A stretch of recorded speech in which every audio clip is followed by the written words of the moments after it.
Hello friends, तर recently आम्ही राजस्थानला गेलो होतो. तर तिथे एका ठिकाणी थांबलो होतो हॉटेलमध्ये चहा घेण्यासाठी. तर मग चहा आला आणि नंतर सगळ्यांनी घेतला. चहा खूप छान दिसत होता आणि स्मेल एकदम छान येत होता आणि म्हणजे अद्रक मसाला वगैरे टाकलेला. आणि मग सगळ्यांनी चहा घेतला. पण चहा घेतल्याच्या नंतर माझी काही अशी रिॲक्शन होती.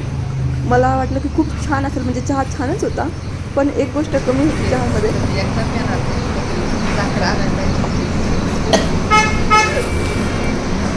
तर ही रिॲक्शन माझी यामुळे होती, कारण की चहामध्ये खूप जास्त फिक्का होता. चहाची टेस्ट वगैरे छान होती, मस्त स्ट्रॉंग चहा होता, पण मला ना एकदम गोड चहा लागतो. आणि चहा म्हणजे जसं की एकदम साखर, बिना साखरेतच चहा होता. बाकीच्यांना चालला तो, पण मला बिलकुलच नाही आवडला. नंतर मग मी वेटरकडून साखर मागवून घेतली आणि साखर मिक्स करून तो चहा पिला. नंतर मग चहाची टेस्ट छान लागली. तर तुम्हाला पण चहा फिक्का आवडतो का गोड? तर प्लीज मला कमेंट करून सांगा. कारण चहा किती चांगला असो, पण कमी साखर असेल तर मला चहा घेतला म्हणूनच वाटत नाही.